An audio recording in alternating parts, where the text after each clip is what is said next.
what made you decide that you're not going to just stick to the bass or like music? To be a creative in Germany is risky.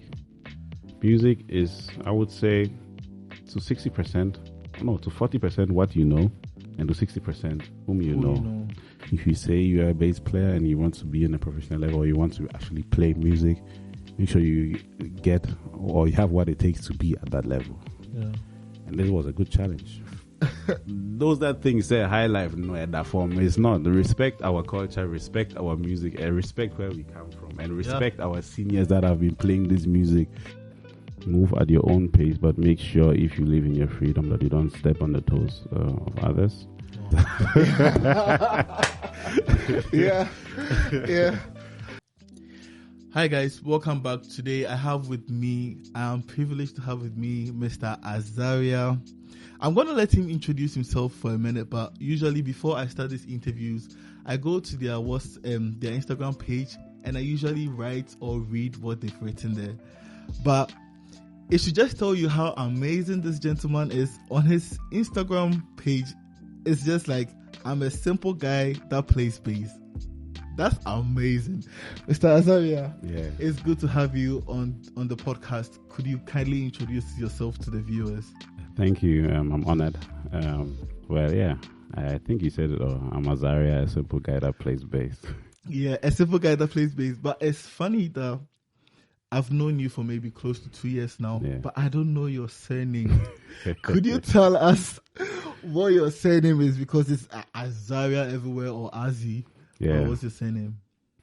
Well, because I'm from a royal family, we the Ashantis, we always have like long names, and we will be named after so many family friends that did as well. Mm-hmm. So my real name is Azariah Rao Adu-Boahene Nana Kwame Ampedu Junior Sefa Boachi Righteous. Whoa. Yes. Yo, that's amazing. I think we can actually write a whole lyrics, like a first verse out of that. That's actually very long, yeah. Yeah, very long. Wait, is that like official? Is on your passport or? No. Okay. That's good. All right, so let's get straight into it. Usually we start with a background. So I want you to tell us, how did your journey into music or bass start? Well, per what my parents told me, my musical journey started in my mother's belly. She'll be playing music and I will be reacting, turning and kicking my mother's stomach. Oh.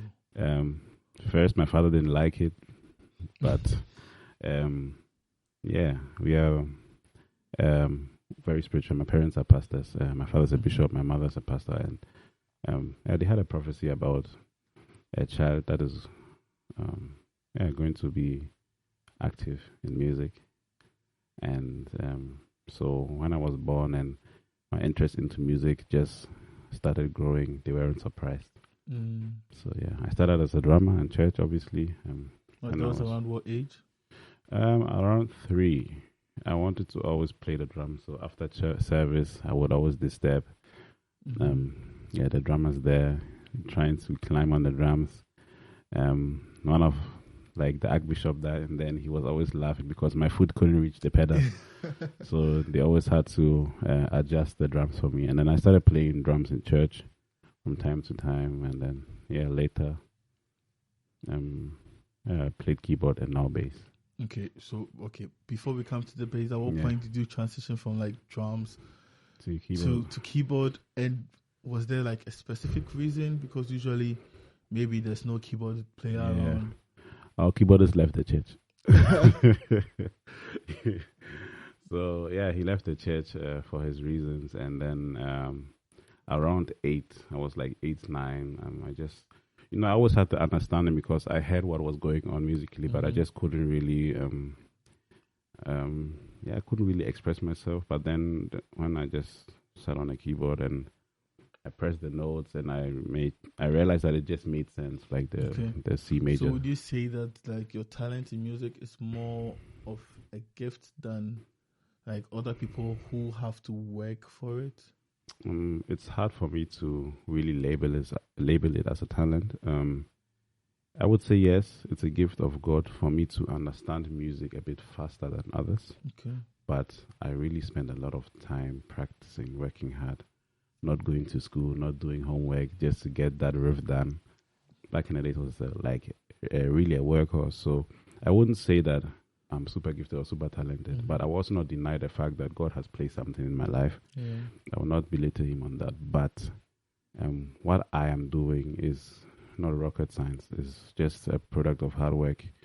But I would say that, yes, music is easy for me. I love music. I consume it a lot. So it just, I don't know. I don't struggle doing music or making music. It's just there. So I would say, now if you would give me maybe a trumpet or a saxophone, it would be easier for me to play it because of the knowledge and understanding, you know. Yeah. But maybe it will be difficult for me to get a technique. But the playing stuff, it will be a bit easier for me. That is where I would maybe say that I have it a bit different than others, but the process stays the same. Yeah. Okay, so that's good to know.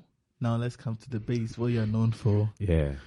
When did you start playing bass, or what drew you to bass? It's a long story, but I will cut it short. So, there were two stories that occurred around the same time. So my big brother, shout out to Daniel Jetman, he came from Ghana, and he played keyboard. He's a very good keyboardist. So when he came, there was no room for me to play keyboard again in church. Pacho. Bisa, I won't say. Yeah, Ghana for Ebeka Pachito. There was no room. And then by that time, my little brother also developed the skill of playing drums. Okay. So there was only one instrument left at church. So I and my brother would always swap because before he was still young, so he couldn't really play praises. And praises in our church, everybody that comes to CCC, we know that our praises 200 BPM, 300 BPM is Suluku praises. I think it's a Ghanaian thing. Like, it's so fast. It's crazy. My little brother couldn't. So I would play the praises on drums and he would, he would be at the worship and stuff. And then I would be on bass. Okay. And the same thing, I grabbed the bass, I saw that, okay, this is like the first, the root note, the secondary, third, fourth, okay, and then I just realized that, okay, the notes are just there. And my big brother, what he did is he showed me the do, re, mi, like the major scale. And after having this, he would always say, play one, play four, and this is how I learned it very quickly. Okay. So then when I went to school, I changed school from primary school to middle school. And my school was quite music oriented, so I was in a class full of musicians. So for those joining us in Ghana or anywhere in Africa, he's German. We are in Germany, so the school system is a bit different. Very different. Okay, so please continue. So when I changed from primary school to middle school, we had like different school profiles or class profiles. So we had the sports class where those sports affirmated children would go, or the science class. And I was in music class. I wanted to go to sports. Oh, so it means you knew you were going to do music full time from that very young age? Let me say my primary school teachers wanted me to continue doing music because they saw the talent. I was always disturbing in class, playing drums on table and stuff. So they were like, okay, there is a school where young children can, where they help build like musical careers. Yeah. So when I went to class 7, we had like a big orchestra in that class. So initially I came there as a drummer, but when we went there for school presentation, we tried the instruments and I played a bit of bass, not knowing that the children there will be my classmates in future. So when we were introduced to the class, my teacher was asking us, do you play instruments? Everybody said, yeah, I play this. And on my turn, I said, I play drums. And then somebody said, no, he can play bass as well. We saw him playing bass. And my teacher was like, really? Okay. So because nobody mentioned bass. So then he was like, okay, if Azariah can really play bass, then he should be the bass player for the class. Bass player for the class, yeah. This is how, then that was 2012. Okay. So then from 2013, I actually became a bass player. Nice. Yeah. The funny thing is, so it means you did all this journey and then you officially became a bass player in 2012. Guess what? 2012 was when I also started playing bass. Oh, crazy. Yeah, that's a coincidence, but a good one.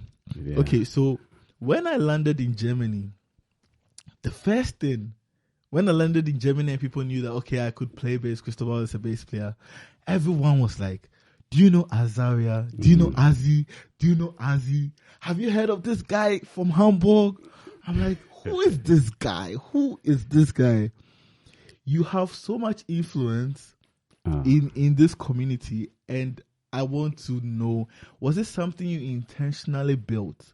Were you intentional about it? Because it's like, everywhere I went, I mean, even now, I've been in Germany almost 2 years. November will be 2 years, and your name is everywhere.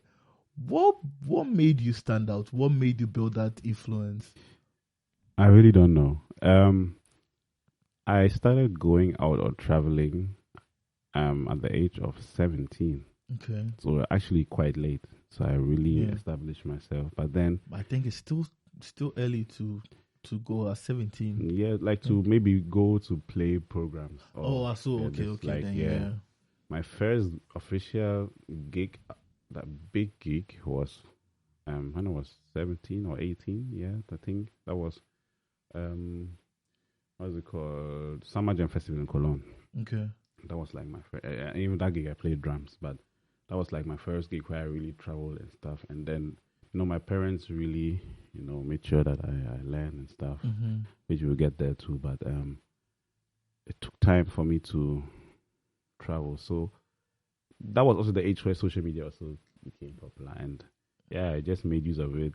I was a cool guy, but I was also doing a lot of nonsense, always making sure, being funny, just a quiet but funny guy. So this is how I got to know a lot of people with this WhatsApp group, Snapchat, Instagram, Facebook. And then from time to time, that's where, I think. So can I say that it's maybe more of your character than what you actually played that pulled people to you? I believe so. I hope so. I hope so. Because I wouldn't want only music to define me. Because it's a major part of me, but I want to be a functioning human being as well. So I hope that's why I'm known. You are loved. You are loved. I love everyone back as well. Yeah. Okay. Okay. So to my next question. Yeah. This summer alone. Yeah. I think I saw on your snap that you've been to like no less than 10 countries. Yeah. But I wanted you to take us back. At what point did you start meeting? I mean, I think you're the official bass player for Ruga when he comes to Europe. Yeah. And then Zoe, I don't know if I got the name Zoe correct. Weiss. Yeah. Zoe Weiss. Yeah. How did you meet these people? Like, what led to them, like playing for them? Okay, with Ruga, shout out to my brother Emmanuel, Ifrie from Holland. He's a drummer for Rema. Okay. Official Rema. That guy is crazy. Yeah, that guy is crazy. And he recommended me and my brother Eugene, the drummer. Okay. And I always say that as a musician, it is good to master your craft, to know your craft, but make sure that you build relationships and contacts, because music is, I would say, to 60%, to 40% what you know, and to 60% whom you know. Exactly. And my father always says that, your gift will bring you before a great man, but your character decides whether you stay in the presence of great men, Yeah. So when I got the chance, I just made sure that I don't disappoint. I always make my notes. I come prepared, and I just try to be, not to be that guy you don't want to be in a room with, And then when Emmanuel recommended me, our first gig was in Suriname, South America, last year. In America? South America, yeah. Oh, in the Caribbean. Crazy. That was our first show. They had the Independence Day. Mm-hmm. So in Suriname, they have like this big celebration where, 1st July or 31st July. So it's like a summer event as well. Yeah, it's like the Independence Day party. Mm-hmm. And they had a huge, like thousands of people, and Ruga was invited. They always invite like Afrobeat artists. Yeah. And they called Ruga to play that show. And this was our first time in South America. Okay. So this was Ruga. Zoe Weiss was by a friend, bass player, on guitarist. They are the musicians for Peter Fox, a German pop sensation. He does like reggae dancehall and pop music. And he is the MD for Zoe Wees, and he needed a replacement. So because Peter Fox did his last tour, so it demanded more time. So they were looking for a bass player who fits into, the culture and to the scene, that understands how the business is going. And they ended up choosing me via Instagram. Yeah, nice. So I saw that this summer you had the opportunity to like go on tour with the legendary Kwame Yeboah and the Kwashibu area band. How was it like? Tell me about it. It was something different. I would say, first, I love Highlife. I think everybody that knows me always like, I don't know, when they see me or hear me, it's Azariah Highlife, Azariah Highlife. Mm-hmm. But this time, I really went to school in music because I thought I knew Highlife music and thought I could play, but I didn't. So I really had to unlearn everything I had and relearn it properly. And Kwame was very straightforward, very tough, because he wants the music to be well, because we are representing a brand. Yeah. And he will not allow you to be the reason why we can't represent that brand into the fullest. So he'll be very hard on me to make sure that, no, these parts are like this. This is how it's supposed to be done. And so it was different. It was a different experience. I went in quite confident because I thought I knew the music. Mm-hmm. Just for me to know that I didn't know anything. Anything. Bro, like long notes, short notes, how to articulate properly the function of a bass, because there are different types of high life, CG high life, Odon song, and all those high lives. So the function of the bass is always different. Mm-hmm. I didn't know. I just played because I heard what so it was different, and I was grateful for this experience. It was tough. It was actually a dream come true because I never thought I could actually play my favorite music on big stages. Mm-hmm. Because where do you get to play high life? Our parents will not like us to hear this kind of music at home. Exactly. Because they used to do bad things with this music. So I will always have it on my ears, and then I had some influential uncles and even my parents that will also teach me about they give me the reasons why these songs are there, and some history. And even we played with Charles Amor. He is like the legend of Burger High Life. High Life that was invented in Germany, this disco High Life. And then Pat Thomas, the Golden Voice of Africa, KOG, that's like new fusion, Afro, High Life jazz from the UK. So it was a cross-generational thing. Yeah. And I was lucky and happy and honored to be part of this project and to be representing this project at BBC and live in London. So it was nice, different. Yeah. When you say different, is it in comparison to like the experience with Ruga and Zovis? Like, how different? What do you mean when you say it was different? Because with high life music, or with the way Kwame wants us to sound, you really need to pay attention to every detail, like micro detail of the songs we are playing, and respect what happens in the song. So, and Kwame has a different way of approaching music. So I had to relearn. We, the musicians or that grew up in church, we always need to communicate by looking at each other, But Kwame is like, no, learn your part, make sure your part is right. And if everybody plays their part right, that's where harmony happens. Yeah. Because he knows how the music needs to sound because he wrote it.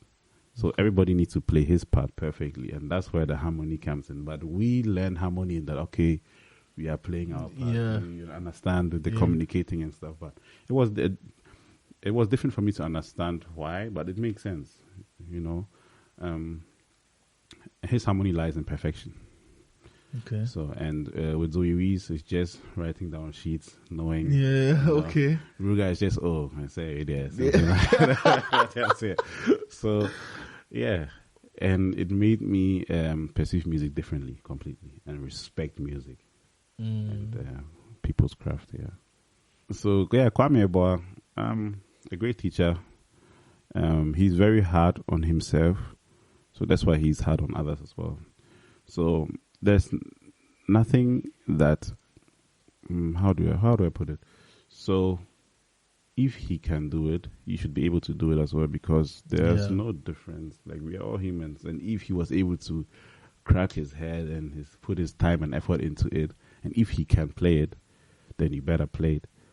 So if I can, and there was a time I was struggling with some like technical stuff. So and he took the bass and he played it. I was like, yeah, Charlie.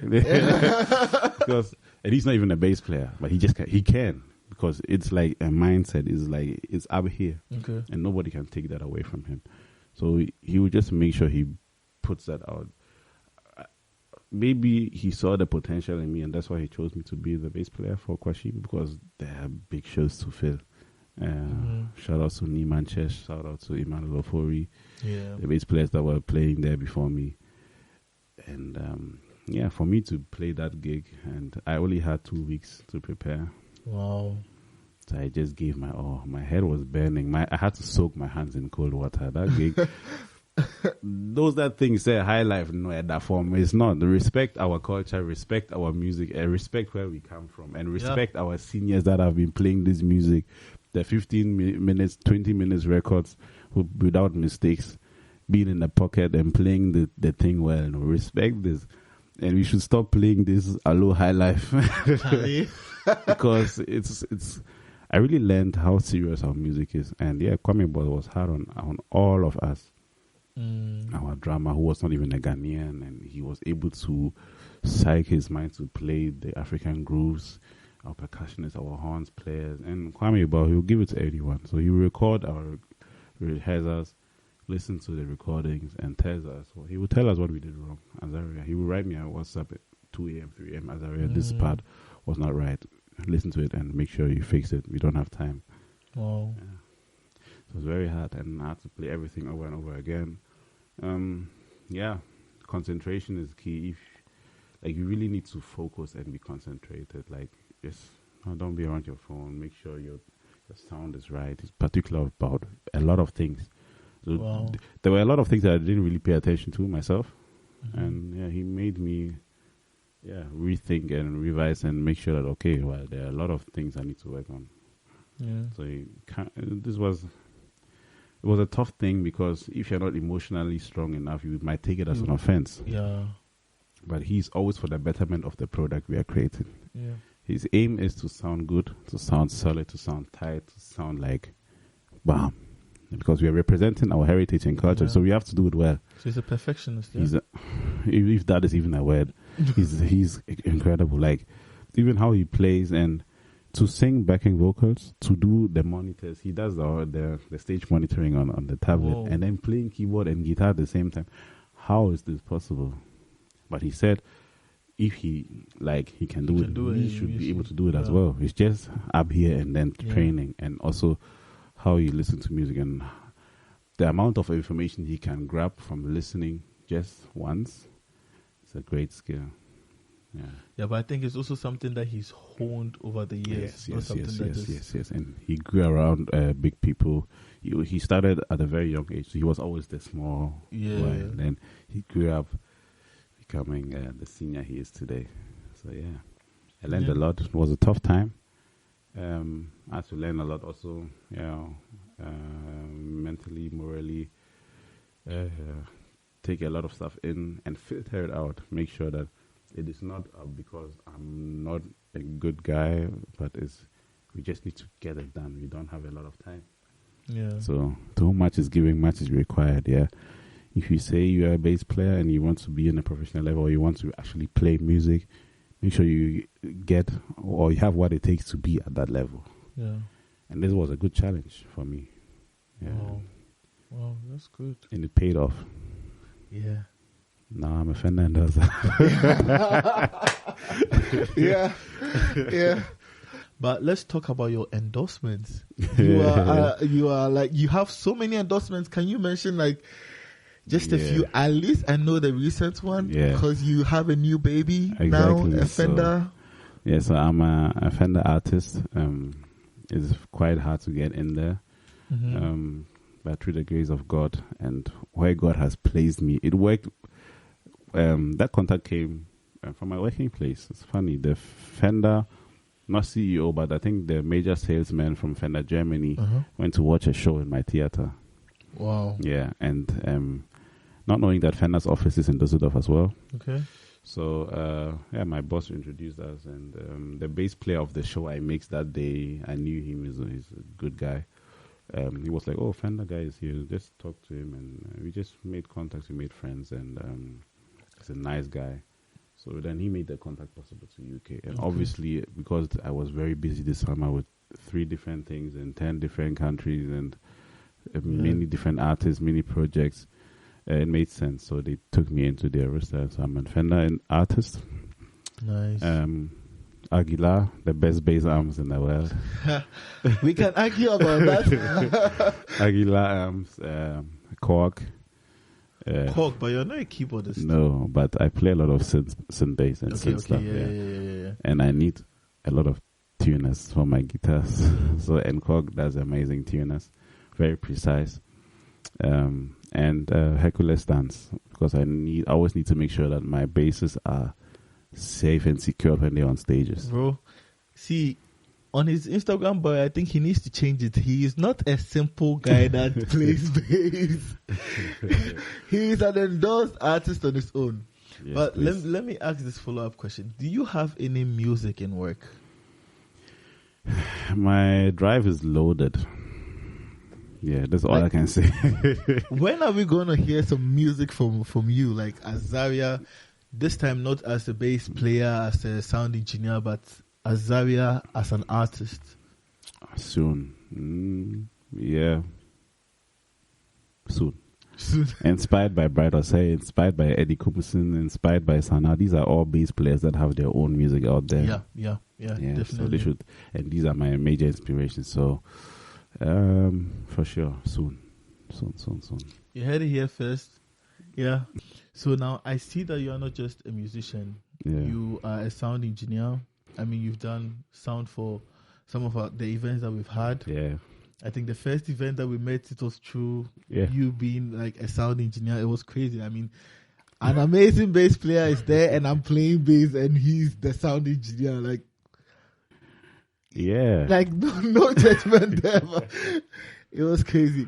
So, what made you decide that you're not going to just stick to the bass or like music, and then that delve down into sound engineering? Because I think it's something that you're adding to the music. That's a great question. To be a creative in Germany is risky, but also it comes with a lot of ups and downs. And being a musician, especially in COVID times, I actually wanted to stop music. That's why I moved out from Hamburg to do other stuff. I wanted to do IT. And because I saw the money is good there, and Yeah. The money is good. Yeah, so I wanted to stop music, but my father was like, "No, this is your calling. You can't stop. But you go, you come back. Try and run away from your calling." That's why I love my dad. Shout out to Bishop Collins. Yeah, we're actually coming there. We're going to get to your friends. He's my best friend, my manager, and he's my everything. So he was like, if you want to go, you can go. We'll leave you to go. Make sure you take care of yourself, but you can't run away from your calling. And I was like, come. What do they know? Yeah.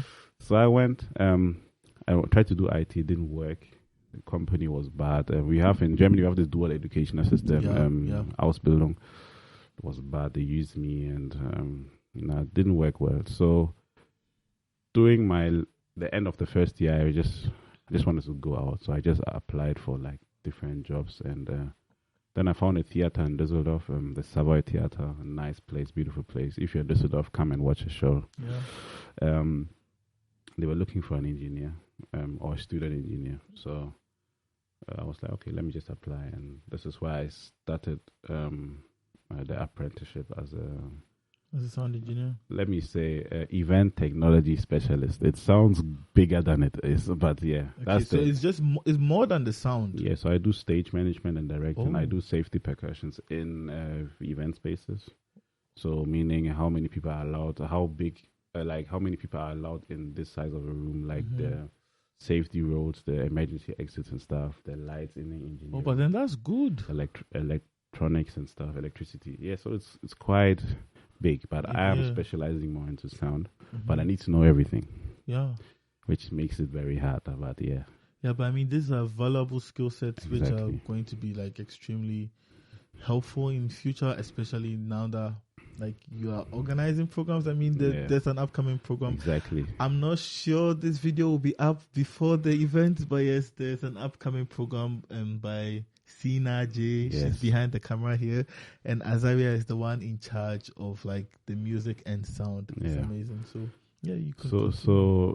This is what I was doing, and it was a bit of a tough season for me because they really threw me into cold water. They were like, okay, we don't have an engineer in the house. You might be a student. So you didn't have anyone to learn under? Not really. That's crazy. So my boss, or the one that is responsible for me, he did his degree like 20, 30 years ago. So he's not really used to the new system. So I actually learned a lot of stuff via YouTube, via just the expertise I have from playing multiple gigs. I always make sure that I listen to the engineers. I just look around and apply basic theory. And then the small stuff we learn in school, because we learn so much. The sound part is just a little. Yeah, and it's mostly based on theory, so it's not really into depth. So I just invested in myself. I got myself a mixer at home, and I just started mixing, doing everything. And from time to time, I gained the confidence to now see that okay, I can actually mix shows myself. And then and I used a lot of churches as a scapegoat, as playground. Definitely, definitely. So this is how I got into sound engineering. And obviously, my father, when we were young, I was always with him when we were planting churches and stuff, building like I always loved wiring instruments, like laying cables. I've been doing ministry for a while with my dad, so everywhere he go, when we get like new stuff, speakers and machines, he will tell me and he will show me how to connect and everything. That was back then when there were no digital stuff. So now I'm the boss now. You're the boss now. So talking about your dad, shout outs to Daddy of Azariah. I don't know how Bishop Collins, Adu-Boahene. Bishop Collins, shout out to Bishop Collins. So I wanted to ask, because you see, at least from the posts that I've seen, I know that you're like your parents are African. Yeah. I don't know whether they came to Germany or... they came. So my father he was like, he's a learned guy, or Kuskuampa. But he went to school and then he came to Europe with a scholarship. Oh, nice. Yeah. So he just did everything. He did agriculture and water science and theology. He's a doctor now in theology. He has a doctorate in theology. Crazy. My mom came to Hamburg when she was 14. She just did her thing, lived her life. And because I wanted to ask whether, I mean, from what you've told us so far, they don't seem like the typical African parent, because the typical African parent will be like, you want to go and do music? You don't have any better thing to do with your life than going to do music? So let me see. At the beginning, they were like, don't prioritize music that much. At least learn something, do something, So later, when I grew up and COVID came, I was like, maybe I should just stop music. But they realized that no, music is everything he knows and he has, and it is his purpose. There was a prophecy given to him about him, so they can't impose what they want on him. Like, they can wish the best, they can support and everything and keep me in their prayers, but at the end, everybody's destiny is individual. And they were wise enough to understand this and humble enough to understand, because we know how some African parents can amazing. be. That's really amazing that they're able to support you. And shout out, like, big respect to Mr. and Mrs. Adu-Boahene. Yeah, because they've brought up someone amazing who is an influence to like I can't tell you, like, I can't stress enough.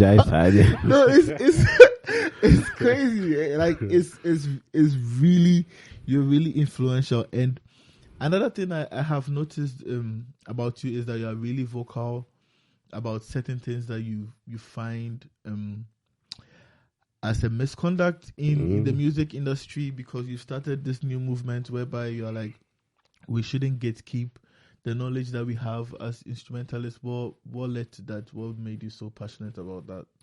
First, because even though I learned music alone, I wished I had somebody who I can learn under, because I will be very open to this. I still don't see myself as a very skillful player because I always think in boxes and shapes that help me survive in techie situations. that's easy. Yeah. But even my technique and stuff, maybe not being able to play too long or not even knowing how to maybe hold the instrument well. I don't know whether I'm still doing it right because I never had somebody to guide me, to help me. So YouTube was my best friend. I learned everything on YouTube, and then I made contacts with shout out to Opoku Sana, Bride Osei, Prince Senna, Eddie Kumson. These were like great people. Man, yeah. They saw me and they helped me. I can always go to them and ask them questions. I can, Sana sat me down when I went to Ghana the first time. I wrote everything down on a notebook. They have been instrumental to my musical career. So, and they didn't gatekeep, but there are some who think that, and it's also, I don't know whether it's a black thing, but yeah, some, they just don't want to show what they have because they're afraid they will lose their stuff and their job. But even Jesus gave all of us knowledge. We all have the Bible, but how we live our lives is in our own hands. What we do with the word of God is in our own hands. So I was like, no, and the information is free. Let me just give out everything I have. What you want to do with it is up to you. And I just really want to help and give back to the community. I don't want anybody to go through the same struggles that I maybe went through because I literally had no one. And I think I didn't know that about you at the beginning because there were so many questions that I had because I was now going into sound engineering and mixing, and I'll be like, should I ask Azariah? Will he tell me? Sure. And then I gather courage and I asked, and you are so open about it. I'm like, this guy is amazing. Yeah, because even I did a lot of stuff quite early, and COVID was a blessing to me. I'm not going to lie. That's why I started this production thing, and I got myself an interface, and I just started recording and doing all those things, checking the frequencies, playing around, doing live arrangements, and then doing covers and all of that. This really started in COVID. So it's also where I realized that I need to. In Germany, we say zweite Standbein. It's like a second leg to rely on, if maybe the music doesn't work out, if I can't be on the stage, at least I have to be aside or behind or in front, But just in the media and the creative scene, just to help and give out what I have, So that's amazing. But I think that maybe, why don't you take it out of Snapchat and maybe like start a YouTube channel? About that? What do you think? Because I mean that it's good. You're going to share it not to only the people that have your contacts. And I'll do it soon. Definitely. I feel like Snapchat is a bit. I don't know. It has like a personal vibe. Yes. Yeah, that's why I'm doing it. But I think knowledge is free, but knowledge is also power. So if I can just give out what I have and empower people, why not? I've been contemplating and thinking about it, and I will very soon, maybe just put stuffs behind the scenes, my journeys, me traveling, me being a musician, me being a creative or a sound engineer. Just put everything out there. Those that care would actually look for it. Exactly, those that care. Just need to check the ratio between how much time I invest into it, getting the stuff nice and presentable, and then how, whether I will gain something out of it or not. I'm not a money-centered guy, but I love balance, so it has to make sense, Yeah, for example, I think when I was speaking to Bright say maybe last week or last 2 weeks ago, he was saying that something similar, that he started posting stuff. He's a very private person, and then he started posting stuff because he realized that it's not only about him, but then it inspires people. 100%. And he has inspired me. Yeah, like exclamation mark.